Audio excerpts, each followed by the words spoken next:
I learned the modes in high school. Bill Westcott, my music teacher, had a theory class going. That's how I learned about all the diatonic modes.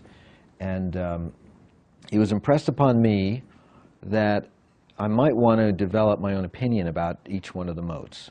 So how do you do that? You write them out, you memorize the spaces between the notes, the intervals, you try to sing them, you try to memorize them so that when they're coming at you from some other source, some other player, that you can say, hey, that's Lydian dominant, that's major, that's Aeolian, I recognize that. And then the other part is, if you're a player, well then you might want to memorize where those things are in different keys. So I started with pedal point exercises.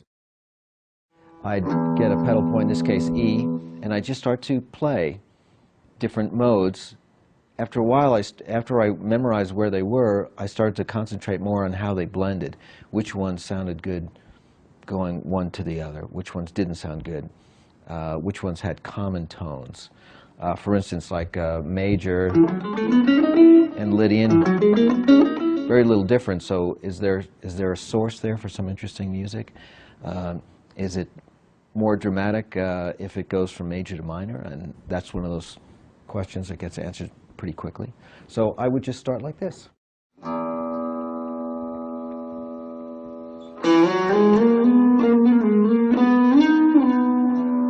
I'm starting with Lydian. You can think of it as a major scale with a raised fourth. Then go to Dorian maybe.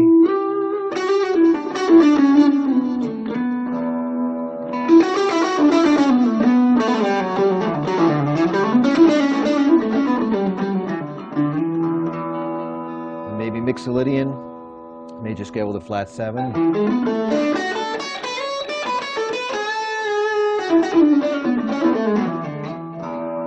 Maybe Aeolian dominant.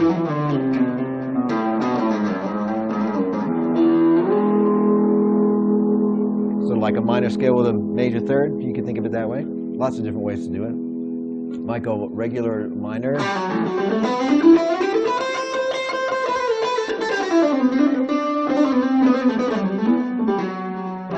Back to major scale. Back to Lydian. To Mixolydian.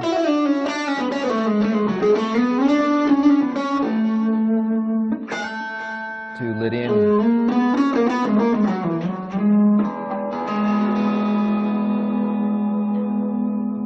Maybe do a Dorian again.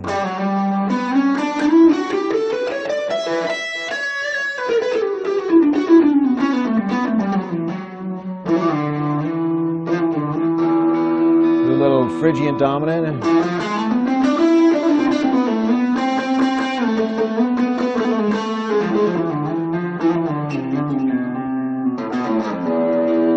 It's like a Phrygian scale with a major third. And you know, with all of these, I'm not playing too crazy because I'm really trying to take in some melodic information.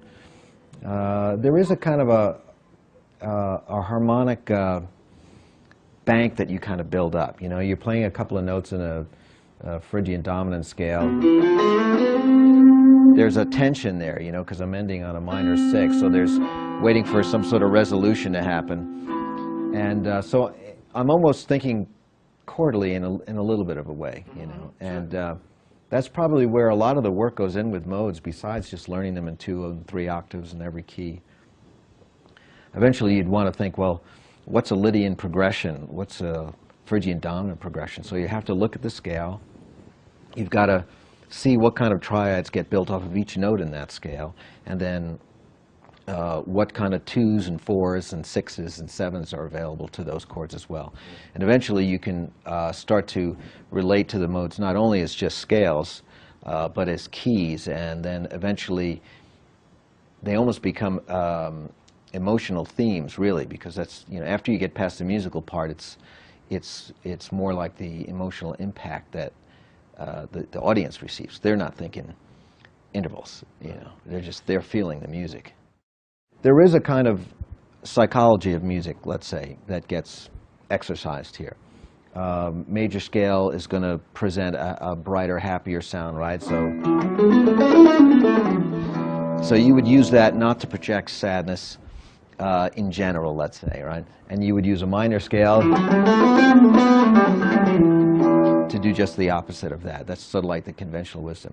Of course, we like to play with that a little bit and see if we can play against type there, I think. There are some scales that do that, like the Phrygian dominant. I mean, it's got the happy, but it's also got the sad and the disturbing and a little bit of tension. In a way, you might think that it sort of serves two different parts of the audience that wants to feel up and the one that wants to kind of brood a little bit. So it's got this, you know, brooding is a very interesting kind of a sound altogether. But a lot of that also has to do with what you lean on in a scale. So you take a major scale, and if you're just leaning on these two notes of the major scale, the 4 and the 7, well, it's not all that happy unless you somehow resolve it. And Phrygian dominant also has notes in it that are not very tense, so you could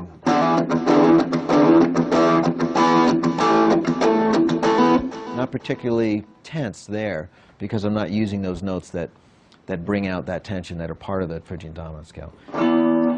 But you could take a simple riff like this, let's say. It's got a minor 7th and a regular 4 and a 5. But what happens if that was Lydianized? So I'd have to go. And that's one way that you can look at some of these scales and say, well, I've got a riff, and I'm using this particular scale. It's leading me down this particular road. What if I want some sort of a reverse image of this riff, harmonically or emotionally? And that might be the thing to do, where if you've got this sort of, let's say you started with Lydian, and you've got a melody that's,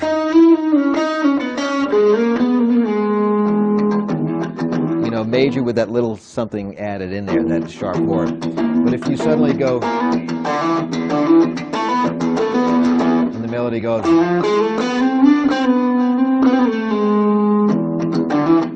you've kind of taken your same riff, the same emotional message, but you've sort of tweaked it a little bit just by saying, well, if I've got a riff that's using 1s and 7s and 4s and 5s, what kinds of 7s and 4s am I using here? And just by switching them to major or minor or augmented or straight up, you know, you get sort of a different flavor out of it. And that might suggest to you a different way to improvise. On a more simpler note, when I was doing Always With Me, Always With You,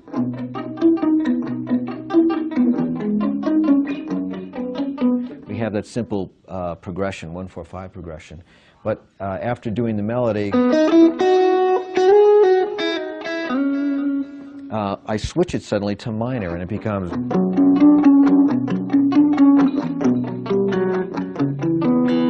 I don't resolve the 5 chord either. So this is a typical way of keeping the message of the song going in the same direction, but we're just taking a left turn on how we explain, let's say, the whole story behind it. We give a different viewpoint.